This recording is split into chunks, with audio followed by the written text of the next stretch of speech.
Eric Hipple, it is so good to see you here, our friend. And I know you go way back with the Lions, and I got to ask you, we're in training camp now.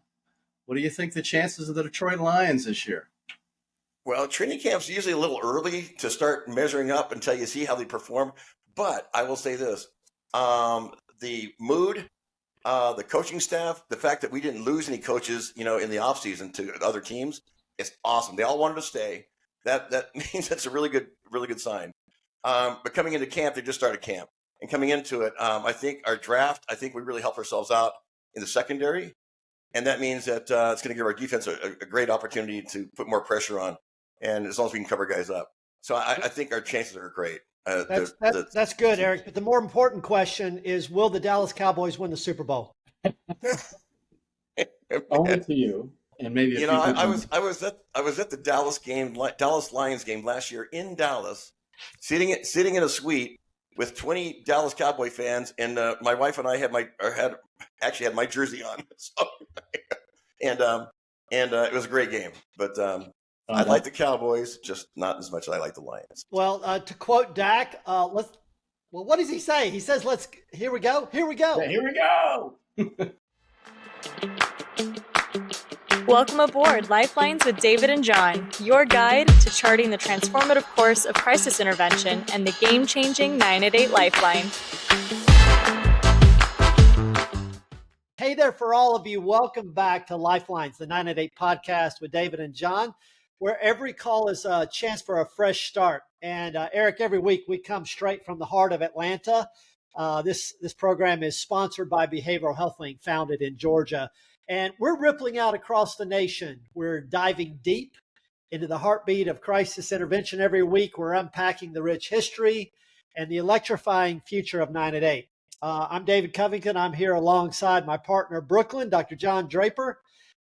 He's a crisis expert, and you can watch us every week on YouTube or wherever you get your podcast. So please like and subscribe. But John, I've been looking forward to this episode with Eric for some time. Tell us a little bit about our guest for the day. Eric is a very distinguished gentleman who's been working with the University of Michigan's Depression Center of Excellence for the last several years, almost, was it 12 years or something like that now? And he also conducts outreach to NFL players and vets with traumatic brain injury and PTSD. And Eric is also a speaker and an author on stigma related to depression and men's mental health. And of course, Eric, a lot of us remember you as a quarterback for the Detroit Lions for nearly a decade in the 80s. So it's so great to have you here today. Well, thank you. And I appreciate the opportunity. Some really important stuff that you guys are doing, and that I'm excited to talk about it. Very, very much so. Eric, you were known for your unbelievable Monday night debut, your 1985 season, among so many other things. But tell our audience something about yourself that maybe they wouldn't know. Here's one. Behind me, I've got some artwork on the wall, and so I paint and I do artwork. I actually started college as an art major out of high school. Oh my goodness! Won a couple of awards in high school, and then when I got there, and I wanted to paint and do the fun stuff, and everything was design work, and I said, well, this isn't for me. And then I found out there's not a whole lot of money in painting, so I went into business. But that's something that a lot of people know. I picked it back up again not too long ago, and it's been a lot of fun. But that's great. That's great. Well, every week, Eric, we have a section we call the Super Fan. And John and I try to guess, we didn't know about painting, so we'll try to guess what you're a super fan of. So we got some painting, right? I mean, that's one of the things, clearly, that you're a super fan of. Well, super fan, I mean, so, fan means fanatic. So that means, obviously, that it's got to be something that I'm really passionate about. Yeah, exactly. So, Eric, so we're going to guess. We're going to guess, and okay. You're going to tell us who wins. So we both got a blank sheet of paper, and I got my marker. I'm just going to write down, John. We know about Eric's professional life, both his NFL and his speaking and writing career, mental health advocacy. So it's a little bit of a shot in the dark here, John. But okay, we'll just write it down real fast. You ready? Yeah. Okay. Just wrote it down. And Eric's going to tell us which one of us comes closest, if either. Yeah. Okay, ready? Go. I've already put mine down. I'm done. I'm ready to go, man. I'm still doing mine. Okay. All right, go ahead. All right, I got it. You go first, John. Me first? Yeah, All you right, first. Here we go. Cars. Hey, you're in Motown. Of cars. Yeah. And I'm not going to say lions, right? That was too easy, and so is painting. So came up with something else. Sports cars. Is that what you mean, John? Or luxury cars? Yeah. Sports cars. All right. Well, and then Eric, you have to look at the screen for mine. Mine is golfing with Shelly. You took. He's a super fan. How long did it take you to do that? That you did that in what, 3 seconds? I'm fast. That's a hell of a drawing. I like the drawing. In fact, I want to put it on my wall behind me. Can I have it? Can you send it to me? There you go. Yeah. So we're either of us warm, Eric. The cars is a little bit warmer than the golf. So that being with Shelly is one of my favorite things. So you're half right. But the Shelly's a better golfer is what he's trying to say, Dave. I'm a terrible golfer. Are you kidding me? In fact, I used to get made fun of it being a quarterback that can't golf. You know, quarterbacks are supposed to be this agile, touch guys and can hit the ball and putt. Not me. I can hit it, but I can't score. And so it's. Have you ever painted a golf course, Eric? Yes, in fact, I even painted me having a hole-in-one once, and it's. We can dream, can't we? That's as close as I'm ever going. Cars is a winner, Eric. How come? Well, cars is a winner. I do like cars. I like going fast. I like off-road. I'm not really the what do you call it? The delicate with cars, and so a lot of them get beat up along the way. But no, I've driven a Lamborghini, really super fast before. I had a Porsche 911 Targa that I won't say that I outran somebody, but I did and avoided a ticket. But so I like that, and doom bugging, off road. The trouble with the off road, perhaps. What's that? Monster trucks, perhaps. Monster trucks are fun to watch. I would never want to be in one. If you look at the headgear they have on, they got a harness. They got their head bolted down. It's almost like no neck. They got this shell over their head because when they flip them, those things whip so damn bad. No, I wouldn't want to be in one of those. But I love the motors. Yeah. So Eric, we're gonna. Thanks for sharing a little bit more about yourself. We're gonna get in today into Real Men Don't Cry, and if you look at the monitor, you'll see this great picture I found of you on your Facebook page from when you were. Yeah. And of course, today we're going to continue to move that forward. But John, this episode 19 with Eric Hipple, is brought to us by Behavioral Health Link, and it's crisis coordinating air traffic control software platform. Tell us a little bit about our sponsor. Well, always happy to do that, David. Our guest today, Eric Hipple, is all about following up with folks and connecting with them to make sure they're safe and getting the help that they need. Whether the person in crisis is hanging up a phone or receiving a mobile visit or being discharged from a crisis facility, research shows that what happens to them after those contacts is central to keeping them safe, stable, and connected to support. And that's why our BHL team developed a specific software module to support follow-up work for counselors to ensure that care continues for the people we care about across the recovery journey.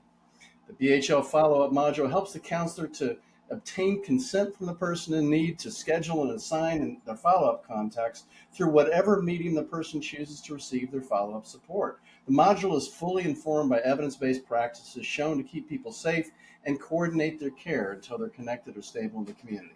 This module also provides clear data on the impact of your crisis services so you can report on how you're making a difference with the people that you're caring for. For more information on BHL's follow-up and other modules, just check us out at behavioralhealthlink.com. David?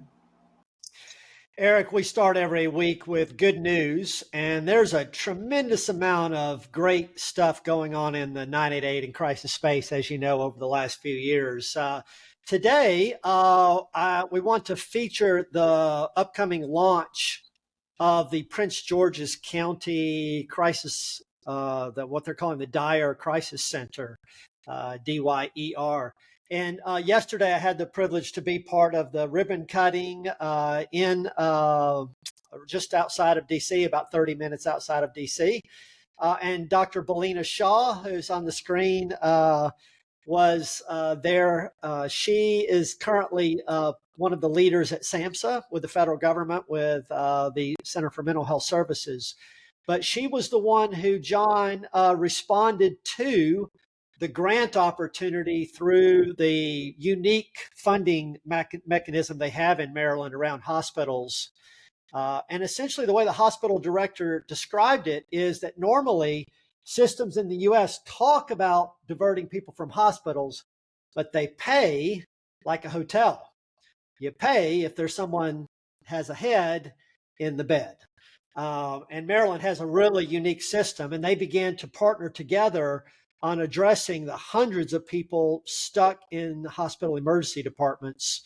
And in 2020, when the SAMHSA national guidelines were written, that many of us were involved with, the Maryland state government and that system came out with an opportunity to fund a crisis system. And at the time, Belina was with the county and immediately was writing the grant that ultimately funded that new crisis receiving center, John, with the law enforcement drop-off, the expectation that police are going to drive up, drop someone off in a 10 to 15 minute time frame, and drive away, be back on the street. So great to see Belina.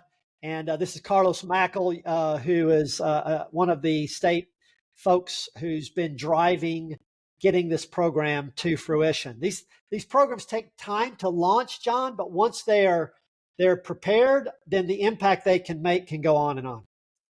Yeah, it is very good news. Not only that that she did what she did with colleagues in Maryland, but she's also where she is now in the 988 office, which is filled with visionaries, people who did it right in the field and said, you know what, we can do right by the nation. And I can go to the 988 office and influence the way people do crisis care around the country. So people like Belina and Monica, with the work she did in Georgia, and Jill Mays, also from Georgia, the work that they've done in these areas can now really spread much more widely through their vision. Eric, we had Jonathan Thomas on a couple of weeks ago. A few weeks before that, we had Kevin Curtis. The two of them, respectively, are leading the standing up of amazing crisis receiving facilities in Salt Lake City and in Columbus, Ohio. But you had the opportunity to visit our crisis receiving facility in Phoenix, and you were really interested in this model. What would you say after having seen it firsthand, Eric?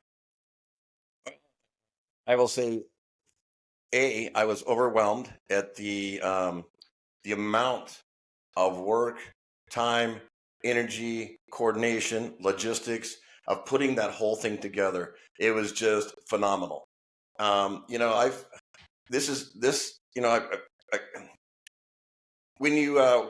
we caught up to each other in Utah, and you started laying this stuff out, and this is an area that I've been looking for a long period of time. And the reason being is because I believe that upstream and then aftercare are really, really important, because getting information out, defeating stigma, getting people programs so they can understand, so they can get to help early rather than wait until after the matter and things fall apart. But there's always the issue of the hospital and the ER, and there's always the problem of law enforcement and jails, and that seems to be a stopping gap between actually making that work flowing through. And you've solved that. And so, as I said, I was just amazed, and I was so happy and delighted to see it. And I think I explained that a couple of times. It was just like, I felt like, oh my gosh, it was like some sort of dream that I was having, and so I'm waking up into it, because this is something that's been needed for a long time. And yet you've been involved in this for a long period of time. But I think today, the ability to spread it out and just get other people that are welcoming it, and the money is starting to flow in that area. And so I'm really excited about it. Here in Michigan, Blue Cross Blue Shield of Michigan has been working on this with certain counties, of trying to get very similar ideas, at least at getting the crisis care somebody can that can walk into and get urgent care behavioral health care without going to a hospital. So that's good. Yeah. But the intricacies of the whole logistics pattern of being able to help law enforcement, that 3-minute drop off is just unbelievable. I was just at an event, and it was actually it was a kids camp for grief. About 150 kids that had lost a caregiver, a parent, or whatnot. About 20% of them were suicides, and then of course they have the other types of deaths and stuff. But a lot of law enforcement was there because they interact with the community. And when I started talking to these the law enforcement about what you're doing down there and what's really starting to reach out across the country, they were amazed. That 3-minute drop off was it's a lifesaver for them as well. Instead of having a 4-hour call somewhere, a drop off at the jail, or a 4-hour hospital drop off at the ER, it's a 3-minute and they're done, and it's in the hands of professionals. Yeah. Thank you, Eric. So, Yeah. Eric, it's been, it's got to be at least 10 years since I first heard you speak as a keynote at the American Association of Suicidology conference. What year was that, Eric? Oh, gosh, I was trying to think back. It's been, I want to say was it 2000, 7, 8, maybe? Yeah. Yeah, Was it later it's than been that? a minute for sure. And Eric, Yeah. you were writing, you were sharing about your life, your son Jeff, who you lost at age 15, and your own struggles with depression, and your book, Real Men Do Cry. But John and I were just reflecting on what it was like for you as a young man, though. We know you struggle with depression as an adult, but as a young man growing up and trying to make your way, and you're from painting to football to business, everything, and where you were going to come out. What was that like for you, Eric? And was depression a part of that as well? I believe that there was a lot of anxiety, not feeling safe, I guess the best way to put it, just in depression, like that internal mechanism that goes on and says you're not worthy. Yeah. I had a lot of that, so trying to prove myself, and like I said, where do you show up at? So I always found myself gravitating towards either adults or coaches. And so when I started playing football, it wasn't because of the game's fun, but it was actually really grabbing onto something that I could kind of be a part of and connected to, because I think that connection was missing for me. I wasn't really close to my mom, and not for any other reason that she had her own issues and depression. She had mental health issues in their family, and so that connect was not quite there. My father was wonderful, supportive, but not having that, I felt it, and I would have times where I didn't feel like I didn't want to go to school. I just didn't feel good, and yet didn't know exactly what it was, and that kind of carried through all the way up until college, when finally I had where I didn't go to school for a whole quarter, basically, and and still didn't quite understand what was going on. I just thought, well, whether you just make up excuses. You create a narrative to say you're okay. It's just normal, but it's not normal. And as I said, I told you once before that that even as a kid, there was a song that was out by Elton John, and I used to sing it because in my head it was like something. Okay, I always have that. If things get too bad, and it was, I think I'm gonna kill myself, commit a little suicide. Right. That's the song. It was an Elton John song, and I used to go around and hum that and sing it. And I think back on that now, and I go, oh my gosh, I was very flippant about it, but but I was having those thoughts way back when. So it was like an emergency parachute even then. Yeah.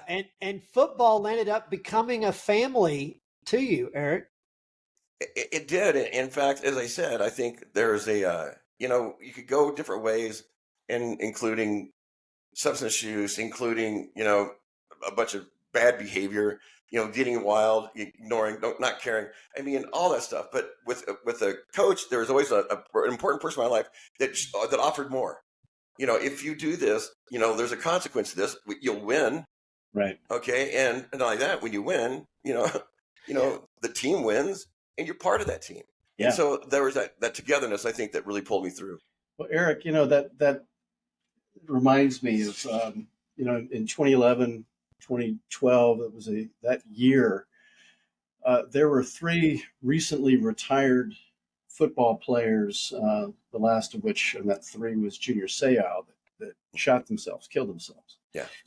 And shot themselves in the stomach also, yeah, because they wanted to save their brain for the brain bank. Yeah, and well, interesting, at the time I was working, I was administering the National Suicide Prevention Lifeline, and I got a call from Dr. Elliot Pellman, who was the medical director at that time for the NFL. And he said, basically, we need to help folks because I'm really afraid there's going to be a contagion of suicides among especially retired athletes. And he said, and it's not just about this CTE thing, John. It's really what I'm afraid of is that so many athletes get so depressed after they leave football, in this case, football. And I'm afraid that they're going to confuse that depression and whatever happens with that with CTE and kill themselves. So that was the origin of the NFL Lifeline. And I wondered about your experience and all the work you've been doing with folks around the NFL in that transition. And what can you talk about what that transition was like for you leaving football, and what are some of the issues that football players face? I will, but I'm going to mix them in also to observations of what you were just talking about. At the time, and when my son died, all these things I talked about, I didn't know this or didn't know that, became all of a sudden, wow, okay, what is this? And of course, I went overboard, afterwards, and just a lot of destructive behavior. But when I finally kind of hit that bottom piece and I sought help, it was at the University of Michigan Depression Center. They had just started their Depression Center. And so they kind of opened me with welcome arms. I got some therapy, but it was more about information and going, oh my gosh, this stuff exists. So now there's a name for it, but also, so I really, picked up my backpack and threw it on and said, let's go marching and start and tell people about this stuff. Right. And so It was like a call to action. And my call to action was before really all the stuff that we know now that was going on back to the time period you're talking about. And so I was really, after we did research on trying to find, former NFL players. We did the research for our team, did it through for the NFLPA, and 3,200 surveys went out. 1,600 came back and filled out, and 14% of our guys were moderately to severely depressed, and that's significant. But what I really saw was we had extra data on the transition. Every single player had a problem with the transition, and it was across the board. Didn't know it'd be like this. Don't know who I am. Don't have a support system. What do I do now? I mean, it was just that storm that was happening with people. And so when the person leaves or is actually ostracized or kicked out, because that's what happens when you get cut, there was nothing there for transition at all. And so what happens is that identity of who you've been, for me, since I was 9 years old, all the way until I was 32 years old, and all of a sudden, you're not that guy anymore. And you can't go back in. It goes on without you, and you realize how unimportant you are because you thought you were the star, and yet the game goes on without you. And you realize, what do I do? Is this all I am? And so there's a huge identity crisis. But there's no support system. Your money stops, so you got to, you lose your locker room buddies. Yeah. And so there's a lot of loss and a lot of grief involved in that. But if you don't understand what's happening to you, why would I have grief? What did I lose? It's just a change because, hey, doesn't everybody go through something like this? And so, but that whole separation leads into depression, leads into substance use or some sort of other adaptive, a maladaptive way of coping with it. A lot of divorce, a lot of anger issues, a lot of legal issues, and then ultimately suicide. And so when the concussion thing came out and the NFL said, okay, yeah, the data said we finally admit it. Okay, yeah, there's issues. That's the CTE findings became almost like a death march, because instead of saying, hey, listen, this is a mental health issue and you can get treatment for it and we can, you can get healthy. Right. It became, well, there's nothing I can do about it. And so, in this misery, I will just the same line that Thomas Joyner talks about, which is that burdensome feeling sets in. Yep. And my family would be better off without me the way that I am now. And so I'll take myself out. And yet they did it in a way to help other people because they didn't shoot themselves in the head. It was in the chest. And so they could actually take the brain and have it examined and say, listen, I'm doing this for science. And that was a terrible, terrible way to go, right? Because you're right. It set up other people looked at that and said, you know what, if there's no in for me here, then yeah, I'll do the same thing. And so it was a rush to try and get the guys and say, listen, this is not just a CTE. We don't even know a CTE until you get it, post-mortem. But however, this could be a mental health issue. It could be a transition issue. It could be a substance issue. It could be just a normal behavior of when you lose everything, what it feels like, And so I went after that market really, really hard to try and convince people not to take their lives. Eric, it reminds me a lot, and I would hear it a lot from the NFL players and the folks in the league, that it's a lot like what people who are in the military service say it's like when they come home and they become a veteran. And, that sense of purpose, that brotherhood, that camaraderie. Camaraderie. And that experience which was singular in ours is not something that they can necessarily share with people they come back home to. No, if you figure, I don't know what the percentage of NFL players are, but there's about 20,000, retired players right now. Yeah, there's about 20,000. But if you start talking about military, it's like 1% of the population, goes into the military. Right. And so if that's the case, there's not a lot of people that actually understand what goes on in the military, And so when they do decide to leave, or they take the journey out and they go through it, it's the same thing. That cutoff of all of a sudden that lifestyle, you're wearing a uniform, hierarchy of command, mission oriented, support systems, and camaraderie is all of a sudden stops, and it's the same drop off. And it's really dangerous if there's no base to go back to, right? Or even when you're done with deployment and come back home, if there's not a base to go to. And here in Michigan, we're a guard state, and so when guys would come back, they're completely unconnected. And we have about 600,000 veterans here in Michigan, and less than 14% of them, close to 18%, less than 18% of them have ever filed for a benefit.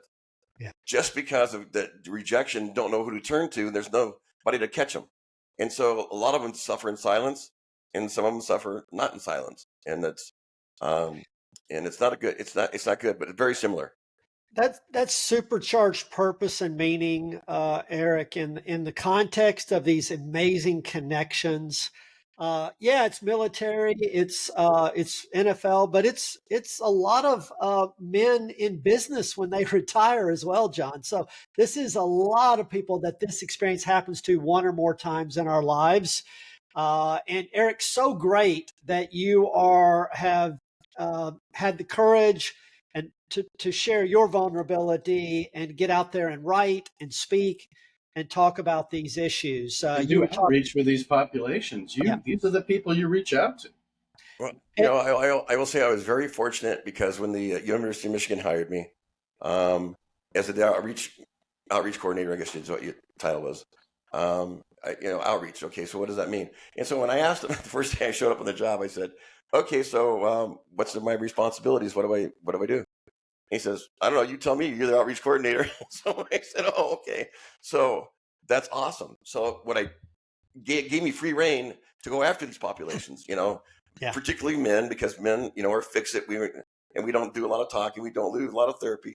And so let's get to the guys and connect them first. So you start talking about, dominated populations like military and sports and, that are on the men's side, just getting out there and saying, "Hey, listen, this is a real thing." And the way to fix it isn't by death. The way to fix it is by being proactive and talking about your own mental health and taking hold of it. And so I was very fortunate to be in that position. Eric, you also referenced a few minutes ago visiting with a camp for kids who had lost someone. Many of them had experienced a suicide or other kinds of death. So this is such vitally important work. It's a ministry, a calling. I love hearing about all of it. And John, as I reflect, a little bit on our society, we are the fix-it society. It's not just the men; it's the whole society. We're the country of can do, and so death and pain and suffering are not our sweet spot. And so vitally important, Eric, that we bring those messages into our culture. And this is time for our over-under trivia question, John. And since we're talking football, let's bring in Taylor Swift. That makes sense, right? Eric, I think Taylor Swift. John and I have, we're mirroring our podcast after the super successful Jason and Travis Kelce podcast. Yes, of course. But over under, John, we don't sing about pain. We don't talk about it. It's just not the thing that we go to. But Taylor, she has an unusual number of songs about heartbreak, a much higher percentage than we see under normal circumstances. So here's the trivia question, John. Since she started making albums, how many straight up heartbreak songs has Taylor Swift made? And I'll tell you what prompted me on this. I was listening to the radio yesterday when I was out for a run, and I heard this new song by the artist's name is Dasha, and it's called Austin, Did Your Boots Stop Working? And there is no upside. It's pop, but it's more country, and it's just straight up. We had a plan. We were going to move out of this town. I'd pack the car. You'd bring your guitar first thing at dawn, but you weren't home. I waited on the porch for you. Just wish I knew what caused it. I made my way back to LA, and that's where you'll be forgotten. So the whole thing is about Austin. Did your boots stop working? And I was just reflecting. Taylor's made her share. How many, John? How many heartbreak songs? I'm trying to remember how many albums she's got now. Now, does this include like singles or things that she's done on soundtracks? She's made a certain number of albums. I'm not telling you how many it is. Yeah, I think those albums she has a certain number of songs. I know what percentage of those songs are heartbreak. Okay. How many songs has she made? So you have to guess, John. All right. So I'm thinking, I don't know. I think it's around 8 albums she's got, maybe 9. So I'm gonna round it to 9. And her last album, she had a ton of songs on there. It was a double album. So let's average. We'll start off at if it's 10 per album, which is what most people do, but not her. That's 90. So we'll add another 40, 130. So I would say, and maybe not 40, let's say 125. And I would say 100. Wow. That's a bunch. Eric, 100. Over, under, heartbreak, sorrow songs from Taylor Swift. How many we had? I'd say over. Over. Because in my mind, it's every song. Everything she's done is on heartbreak. So it's like... Right. Well, John, Eric, you guys might be right. I asked the robots, and the robots have no heart, right? Not yet. Yeah. It's coming. It's probably tomorrow. Yeah. But they have no heart. They say 44 songs on her 10 albums, John. 10 albums. Feature heartbreak as a central theme. You're saying it's higher. Oh, well, yeah, but a central theme. I mean, it's always looming. Yeah. Always looming with her, Well, I think they're all based on relationships, one way or another. That's so true. You can say heartbreak, but there's heartbreak, and there's revenge, there's get even, there's a bunch of stuff thrown in there. So you're a Swiftie too. It sounds like It does sound like I'll admit it. I am. It's okay. I'm not afraid ashamed to say so. Yeah, she's got. So Eric, Taylor's had heartbreak of relationships. She's not writing about losing someone, although she does have some songs on death. It's more of a handful, but about people who've died or faced death. You talked about that camp, and you went through the heart-rending and unbelievably tragic loss of your son. Went through your own, you talked about some of the aftermath of that in your life and finding a way forward. But you determined to write a book about that, Eric. Tell us a little bit about, we know why you wrote the book, but making that decision as a former NFL quarterback in that world that we live in. Tell us about the decision to write that book, Eric. Well, the real underpinning behind it was just trying to understand, first of all. I mean, when I finally kind of pulled out of the spiral, and someone had, legal consequences to it. So when I finally pulled out of the spiral, I wanted answers, right? And so when I started learning those answers, it became like, well, why don't we, everybody know about this? This is like mind bending. Like, why do we wait until it trickles down into the clinical realm, 8 years, 9 years, 12 years later? Let's talk about the stuff now, so at least we're on top of it. And so that was really the emphasis behind it, is trying to understand it. It's trying for me to get it out so I could actually face it, see it, and listen, not be afraid of it. And that's why we called it Real Men Do Cry, because there is pain involved. But it's okay, to feel pain. It's okay to work through it. It's okay to grieve, and it's okay to heal. And so that was really the main thrust behind it.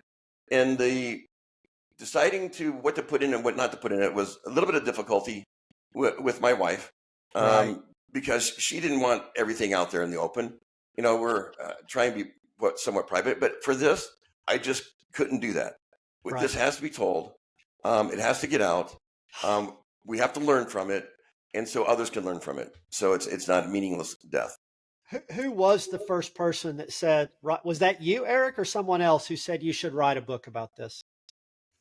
As far as the book concept, Yeah. it was a combination between myself, who I've been thinking about for quite a while. I'm just not a sit down, do a writer type, right? I mean, literature, I love it. I love history and stuff like that. But for me to sit down and actually do it, I didn't think I could. So I reached out and talked with two PhDs that were connected with Open to Hope Foundation, which is it's a grieving foundation, and I was kind of connected with them, and so we sat down and started talking about it, and I just started writing handwritten, and send it off and do some editing that way, and then eventually it became a recording, talking through it and stuff, and singing it back, and that's how the book was actually written. So it's got some really great self-help stuff in the back of it. Right. Well, it was a big decision for you and your wife, apparently, to write this book, an important decision. But prior to that, there was another existential decision that you made. I mean, there was a time where, right after, shortly after your son's suicide, that you too lost a reason for living. And I wondered, was there a turning point, something that somebody said or did that kind of turned you from wanting to die towards wanting to live, that it helped you with deciding on a different path? Well, in my background, I've always been kind of flippant about, if things don't work out, you can always do this, right? And it's a coping mechanism. Hey, I'll give it everything I've got. If it doesn't work out, I can always do this. So I've always had this little death in the back of my mind, and that's just from growing up. But the turning for me, the answer was after Jeff died, and I realized how painful it is. And that's the total opposite that I thought it would be if I were to ever, take my life, that everybody would be better off.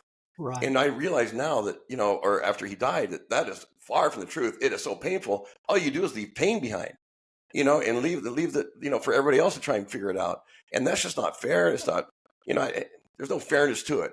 But I did not want to do that. And so after, when I flew home on emergency flyback, I went to the morgue, and he was there, and I got a chance to go see him.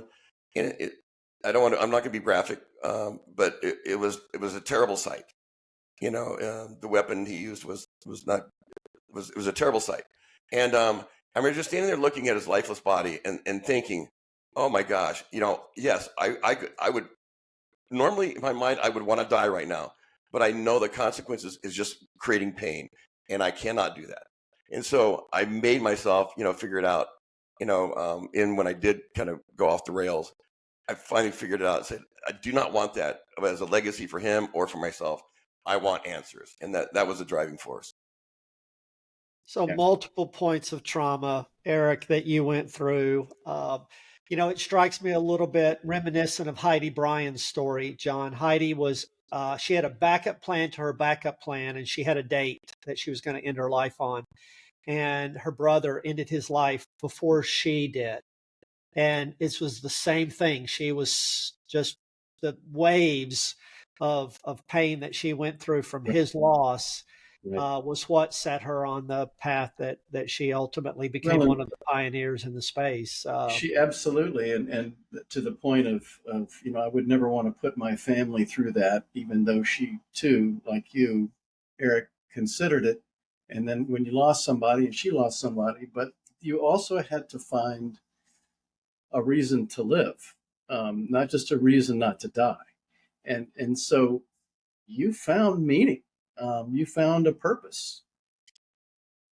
Well, I'd like to think that I found myself, A, the true self, and B, where does that person fit into relationships with other people? Yeah. And that was the thing for me. That meant I can go back, with my wife and have a great relationship, and that becomes worth living for. So start living rather than, just getting through it. And that's kind of been survival. Hey, I got through this game, play the next game. Get through that game, play the next game. You got through this season, get to the next season. It's always doing that instead of just saying, listen, this is life itself. Let's enjoy it. And so there was that. It was watching my kids, struggle through the trauma, and then seeing them heal and get healthy. And my youngest daughter is a trauma therapist today.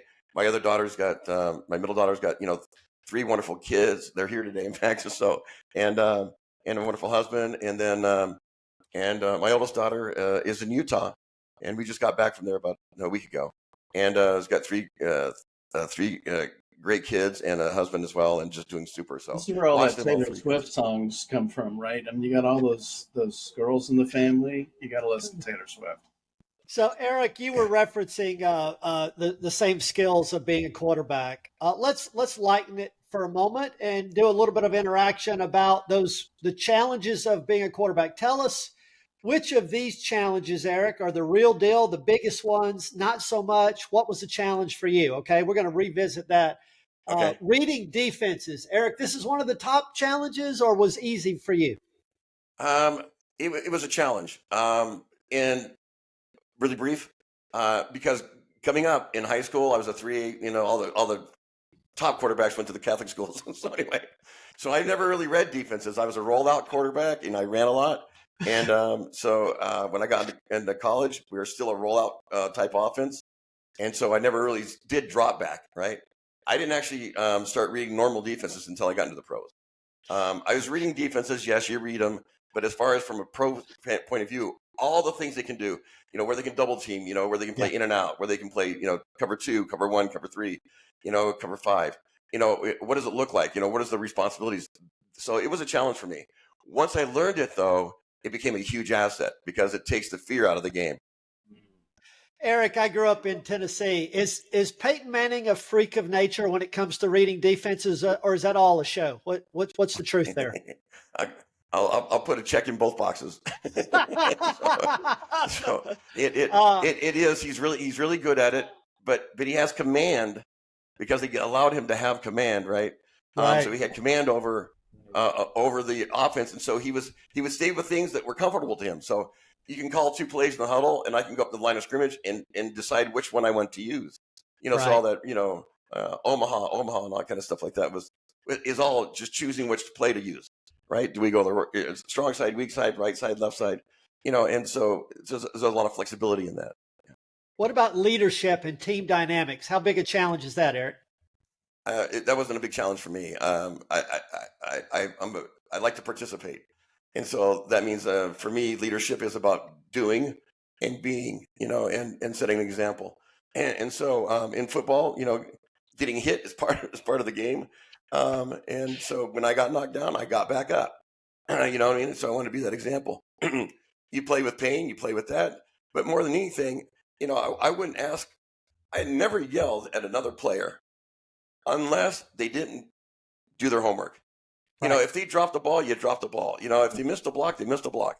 But if you did the wrong assignment because you didn't study, I'm yelling because that hurts everybody. And so that was my mindset. But if you're in it and you're just getting beat because the guy's a better athlete, hey, we'll support you. I'm here for you, and I understand. So you just do the best you can. What about physical durability, Eric? You showed me a video where your helmet was literally knocked off your head. Uh, Well, I like to say I was durable, you know, but 7 surgeries, maybe I'm oh, not. I'm not A sure. good doctor. Throughout the time, but certainly I played with pain. I think every player plays with pain. That's just part of the game. But when you do get injured, how fast you come back from it. You have to work really, really hard to come back from injury. And so, I think I responded in those areas and got myself back every time. But yeah, I wasn't afraid. I wasn't afraid to get hit. I mean, it didn't feel good, but I recognize that's part of the game. And quite frankly, it becomes it's kind of a challenge. How hard can you hit me and I can still get up? You know what I mean? And I didn't try last and prove one. that, but sometimes Yeah. I did. So anyway, Last one, Eric. What yeah. about the media and public scrutiny? How big a challenge? Media is the biggest challenge there is. Media, because what the media writes, they might ask you 30 questions after a game. Right. And if you don't give them the answer they want to hear, they'll keep asking questions until they get an angle on it that they can go out and tell the story they want to tell anyway. Right. And so it's always hard to try and control the narrative. They don't read defenses. They don't know what's going on. They don't know if a guy ran a bad route or good route. They don't know. It is just numbers at the end of the day, not exactly what was happening. And so that was really difficult, especially when we went through coaching changes or quarterback changes, because it can be quite brutal. And not getting the story right. And so it hurts, that you would think, well, why would they say that? You take it personal. It's really hard not to. Yeah. And so that was difficult. So, Eric, you've given us a little bit of insight into the practical, down to earth of how it was and is. Let's look at in our next little segment here some great football movies. John, I'm going to tee you up with the first one, which I'm assuming inspired your favorite TV show. Oh, God. But Eric, these movies got it right or not at all? That's the segment here. Okay. Friday Night Lights, the 1988 Permian High School Panthers of Odessa, Texas. Got it right or not at all? I think they got it right. Yeah, football in Did you Texas ever see is the something TV else. show, Eric? What's that? Did you ever see the TV show? Yes, I did. Yes. I was. Yes, I did, and I think they depicted the high school scene in at that level. I think they did a good job. John, you grew up in West Texas? No, Houston, no. But we're very familiar with all parts of Texas, and West Texas. Most of Texas is ruled by high school football lovers, and yeah, it was for those small towns. That was what they lived for. Yeah, very much All right, so. another one, Eric. How about American Underdog, the story of Kurt Warner's grocery store stocking to Super Bowl champ? They get it right or not at all? I didn't see it. So anyway, it's hard for me to comment on it. I can just go from the real story of watching him rise to the level, but not only him. There's other players that I know who got an opportunity to come back into the league. Eric Kramer is one of those guys, and rose to the top. He was during when we were on strike. He got a chance to come in and play, and stuck in the league and became a great player that never would have had the opportunity. I mean, so there's a lot of those, and so I didn't see the show, but his story I think is right on. If you get an opportunity and you stand up to the opportunity, right, it'll go well for you. Yeah. And I think that's the important part. Great. We never know when lightning's going to strike. All you can do is That's right. prepare for it. So when it does, now's your opportunity, and you got to step into it. That's right. Jerry Maguire, 1996 movie about a sports agent. Did you have an agent, Eric? How did that work in the 80s?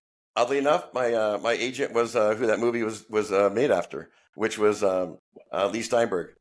That's who it was modeled after. So did they get Lee Steinberg right? Yes, yeah. I think was right on. He wanted to buck the system and not be on how he managed players. He managed with his heart. He negotiated with his heart, and he tried to make sure guys were always involved in some sort of charity events. And also, he was one of the leading guys when it came to the head injury and trying to make change and being really conscious of players. All right, two final ones, Eric. The Water Boy, 1998 classic. Well, I don't know what's like down in Cajun land, but maybe they got it right. I don't know.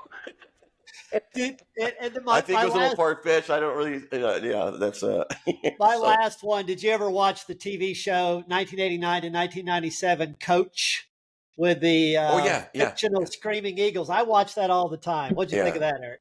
I like that too because you actually got a chance to see a coach, behind the scenes and what goes on and stuff. And I think they nailed it. I think that's how I think that's how coaches are. They care, but there's another whole another life they have that goes around the administration of stuff and things that goes on. The one I was hoping you would say that I would kind of chuckle about, but actually when I saw it, it reminded me when I came into the league. It reminded me of how things were then and what they were in the history of the league. And Yeah. that was North Dallas 40. Oh yeah, I love that. Yeah, with Nick Yeah. Nolte. This is that. It was pretty wild. And at that Speaking of time, Cowboys, yes. yes, So the robots, when I was doing my homework, gave it that movie as an option, and I just thought that was too outlandish or too out there. And you're saying that was closer, Eric. yeah. It was like Yeah, the ball four of football. that was pretty close to how things were when I came into the league. Maybe not so audacious, but but talking with older players, even when I came to the league that have been around for 19 years, and it's my rookie year or second year in, that's how it was. almost verbatim, probably. It was a lot like that. Yeah. A question that's been burning with me as we've been talking and listening to, how things were when you were playing and the football players that you've dealt with and the modeling that you would do, the tough guy modeling. And, last week we had in our podcast, Sarah Gare, who you may know, who talks a lot about the work that she does with men and the lessons that she's learned working with men.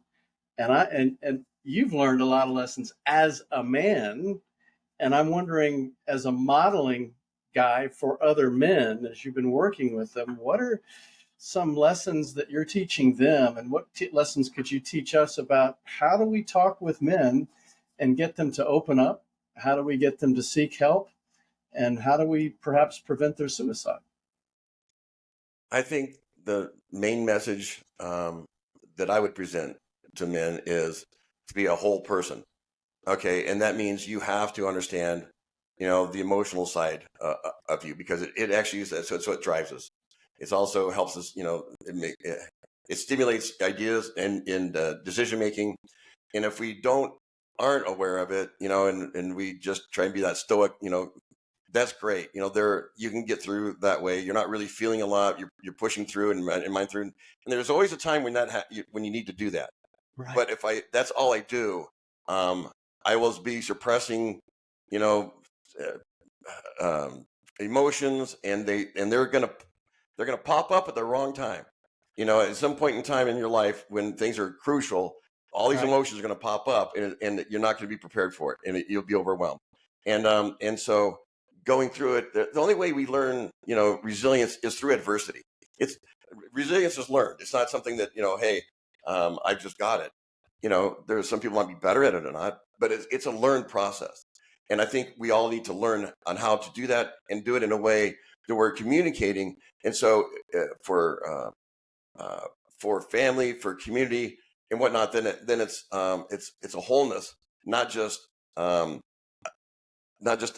facade or a piece that's just this stoic, logistic problem solver that doesn't really solve all the problems because he doesn't have the emotional content to be able to do it.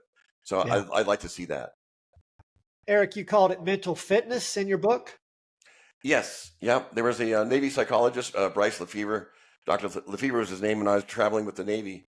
Over time, he spent a season traveling with us, and I learned a lot from him. He was the only Special Forces psychologist at the time, and he had a 22-year career. And so we were talking about all these issues, his little 6 pieces that kind of fit together, call it a prescription, if you will. But we were kind of kicking around names and stuff, what to call it. And we decided, that if I'm going to call it mental health, a lot of people aren't going to listen. because, well, that's not me, because they hear mental illness and that, and well, I'm not going to talk about that, right? Right. But if I say mental fitness, that means it's an improvement. That means no matter what level you're at, you can get a little bit more improved by doing these things. And so, so now I can talk to everybody. And that was like, for me, that was a huge change, because now I can go and do a talk and talk to the whole school, talk to the whole team, talk to the whole, business, and include everybody in it, because I'm making everybody a little bit better. But inside that, embedded in that, is the things about what mental illness is, what, therapy is, what suicide prevention is, and it's embedded in it. But yet I'm still throwing something out there that everybody can benefit from. Yeah. Terrific. Eric, this has been amazing, and the work you're doing is just so terrific. It was a pleasure. You brought Eric Kramer to meet us, the work he's doing as well. Love all of this. And Eric, you're also talking about the times when you need to feel and the times you need to be stoic. So our final interactive segment, it's honest confessions, guys. I want to see, did you cry? Yes or no? Did you cry? Did you weep? It's a comic book movie, cartoon. But when Simba lost his dad in The Lion King, John Draper, did you cry? I got teary-eyed, but probably got even more teary-eyed during Jerry Maguire, just to say. Eric, what about Saving Private Ryan, the cemetery scene when the elderly Ryan visits Captain Miller's grave? Did you weep? Certainly. Yep. And one of those ones that kind of, you trying to catch your breath through it. Just, yes, I did. Yeah. John Draper, when the volleyball floats away and Tom Hanks says, "Wilson," did you cry in Castaway? I'm sure I cried during Castaway, but that was just a moment of like helplessness. That's like, that isn't the stuff that makes me cry. That frustrates me and gets me upset. But I don't, I'm more the sentimental crier. I tell you, one that I just wept in was when Disney Pixar's Up came out.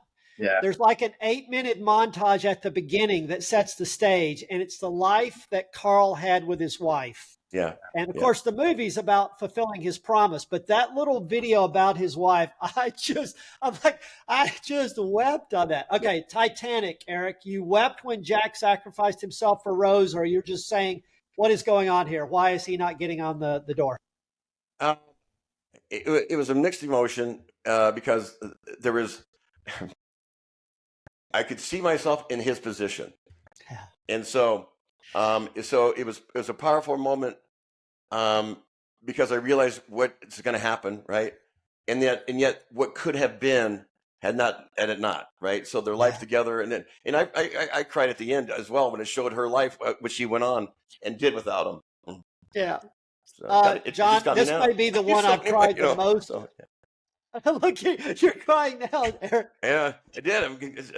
It was just, it's like the promise of what could have been, and she did it she had to do without him, but she did it, right?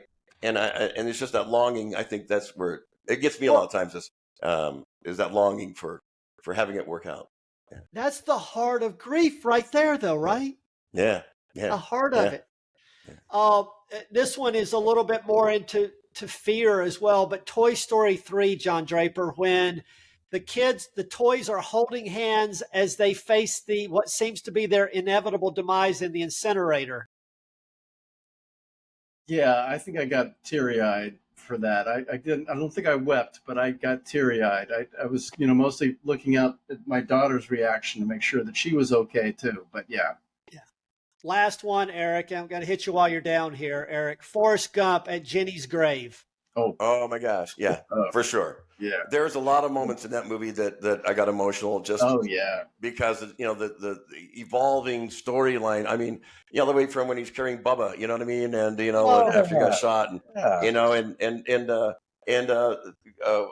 what was the Lieutenant Dan that's tied to the top of the mast. Is this all you got? Is this it? Determination, right? And then swimming away at the end, like he came. Yeah, You came full circle. Yeah. So yeah. Well, Eric, I'm just loving getting to know you. From the guy who gets knocked out nearly in the YouTube video to the guy who cries about Jack and Rose. I love the work you're doing. I love you as a person. We've so appreciated you having on. And John, that brings us to absolutely true tales of Behavioral Health Link. Yeah, we'll see. This is legit, John. Okay. So, John, when I was hearing Belina Shaw talk about the impetus for the Dire Crisis Center in Maryland, and she was talking about the Crisis Now model, and I was reflecting back to the Action Alliance meeting. I believe this was 2015, and I was sitting next to Dr. Michael Hogan, and they gave us a 3x5 card. Mike and I had been working feverishly on the Zero Suicide Initiative for several years. And they said, we don't care what you did for us last year. What are you going to do for us this year? And I took my 3x5 card and I thought for a moment and I wrote on it, Mike and I are going to lather, rinse, and repeat. What we did with Zero, we're going to do with Crisis. We're going to bring together a consensus national expert group. We're going to do an environmental scan. We're going to put forth a policy paper that will be game-changing with a simple, straightforward way to bring care to folks when they need it. And I look over, and Mike is looking over my shoulder, and he writes on his 3x5 card, hell no, we're not. That's the craziest idea ever. Crisis is a fragmented mess, and we're not going to touch that crap. And John, in fact, what did happen was you were there. I don't know, man. I don't know. Mike, I'm not sure about the Mike thing. He was saying, hell no? Really? Is that really the way it happened? He literally wrote hell no on there. Okay. But John, that brings us to, this has been such an important conversation today with Eric. Brings us time for some plain truth, John. Give it to us, David. Lifelines. It's the name of our crisis care podcast. It's been widely used in crisis care and suicide prevention, but like every metaphor, it's not perfect. Here's how it does work. Gerard Egan's classic, The Skilled Helper. It's the clinician's Bible for brief, solution-oriented therapy, and it focuses on two vital skills, on engagement and collaboration. John, when we were working on the foundations of 988 some 20 years ago, we called it good contact. The Lifeline metaphor, that empowers individuals to find their own solutions, to accomplish their goals, find meaning and purpose in life, and reconnect with themselves and others. It's proactive. It's the you can do it message. We move beyond the passive listening and we make stuff happen. And there are times for it. But it's also a fit for our culture. Hollywood is all about the come from behind, against all odds, victory stories. It's the Olympic gold medal despite the adversity. So lifelines. Let's throw the buoy to the person in the waves, and together, let's get them to safety. But here's where that metaphor falls short. People in unbearable pain don't necessarily need someone to pull them out so much as they need someone to sit alongside. They need someone to care with their presence. Our culture is all about the solutions, but we struggle a little bit about the pain sometimes. It's only been about 25 years now since Oh Brother, Where Art Thou came out. And yes, Taylor, bring us the heartbreak, but we need more songs about sorrow. We need more songs about death. Every other song on the playlist of Oh Brother, Where Art Thou, which featured the bluegrass and folk music of the Depression, Man of Constant Sorrows, Ralph Stanley's Oh Death, were characteristic of, this was the entire soundtrack. Ralph Stanley, in his a cappella version, he sounded like death. He sounded like death warmed over. It was chilling as he sang. And John, I want to put the gravel into it, but oh, death, "Oh, death, won't you spare me over till another year?" As he goes back and forth between his perspective and that of death. Well, what is it that I can't see with ice cold hands taking hold of me? There was a time when death and sorrow were much more part of our culture's conversation, and suffering was closer to us, and it made us more ready to hold hands through that pain. Rabbi Harold Kushner wrote, when bad things happen to good people after his own son Aaron died of a rare genetic disorder at age 14.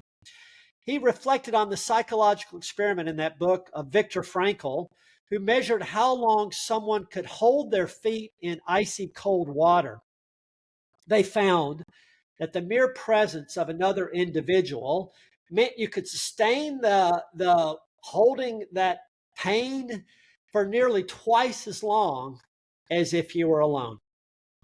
So it got me to thinking about 30 years ago now. I was visiting in Los Angeles, and I learned for the first time that a close friend of mine had been under treatment for brain cancer. And at this point in her life, she would have been in her late 20s, wasn't seeing anyone, I was told. Faith, who's in the red sweater there, she and I had spent a year together in the Middle East with a group of 11 students from around the world who were involved in various projects. But she and I were the two who worked with the Jordanian Paralympic team who went to Seoul in 1988. We worked with sitting volleyball and wheelchair track, and she and I were close friends of the woman who ultimately became the gold medal Paralympian in table tennis in 2020. We had the time of our lives. I sent a message and she agreed to see me. But as I sat down next to her, I was a bit stunned in the hospital. She didn't have any hair. She was wearing a kind of a plastic helmet that was related to the surgeries that she was having. And I fumbled around with my words. I was desperately seeking in my mind what I could say, what I could do, how I could fix this whole awful situation. How could I help? What could I say to help? But there was nothing to be said. There was nothing to be done. And I finally just gave up, and I just held her hand. And I listened, and she began to talk, and we cried. She shared how awful the treatment had been. She shared how scared she was. And once I got out of the way, she brought me into her pain, and I just sat with her. And it was the last time I would ever see her. If you're listening to this podcast, then like John and Eric and I, you've experienced the calling to crisis work. And that means we must cautiously determine when we need to throw the lifeline and when we need to set alongside. And we've got work to do so that our ministry of presence can join into the pain. But I can tell you, it always makes a difference. That is some plain truth, David, and really beautifully put, and is a reminder of just how important it is to have friends, loved ones, counselors, people. As I was noting last week, sometimes don't just do something, sit there, stand there, be there. Well, I got to thank you, David, for that plain truth, and also thank you, Eric, for joining us today. Really appreciate all that you're doing, just as David was saying, and all you shared with us today. But be sure to join us next week when we're going to be talking with Dr. Jack Roselle, who's a director of the 988 Response Center in Pittsburgh. Jack's a psychiatrist who's also a leading expert and consultant for 988 Crisis Services in the assessment and management of persons who can present a risk to others. It's going to be a fascinating conversation, so join us. But right now, that's it for us today. Stay cool, stay anchored, and look out for the lifelines that we toss your way next week.